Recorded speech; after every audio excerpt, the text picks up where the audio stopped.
loves, nani ko na yung aking mga basil. Ayan natin na ang tataba ng dahon. May butas pa. Pero sama ko na yun. Tapos, ayan, sibuyas, kamatis, bawang, at itlog. Mag-o-omelette tayo syempre. Kasi, bala ko sana spinach. Wala ko nakita ng spinach. Since may basil ako, ito ang dahon natin. Spring onion sana din, maganda. Kaso, huwag na. Bibili pa, ito libre na. Kaya, let's do this.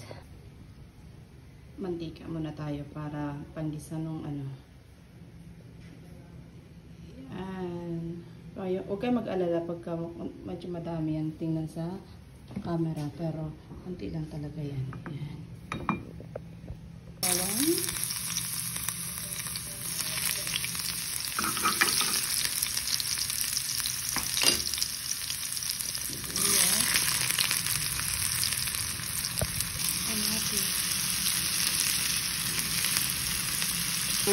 Kamatis pala, ito palang sanggap palang puno may kawali ko. Paano ulit ng kawali ko?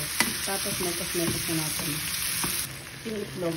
Mga my loves, hindi ko pala siya may omelette kasi madami masyado yung ano, yung sangkap. Kaya gagawin ko, scramble na lang siya. Ganun din naman yun. Madudurog din naman siya pagka ano. At saka hindi kasi ng pan ko, kaya imposible. At saka may tubig.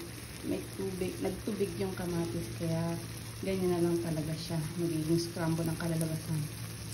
Tapos, yung basil ko pala. Makalimutan ko. Sana ko na siya. Para isahang halo.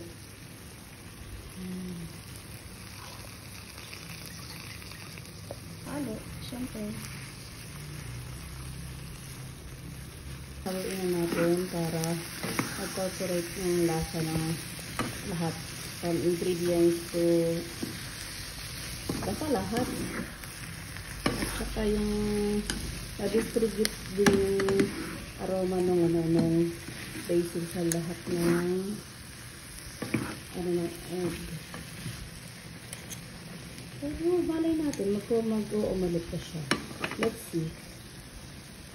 Kaya siya mag-o-omelette kasi nagtubig. Ayan. Pero lutuan na kaya. Goods na to. Okay na to mga my loves. Thank you for watching. Bye. Like and share po.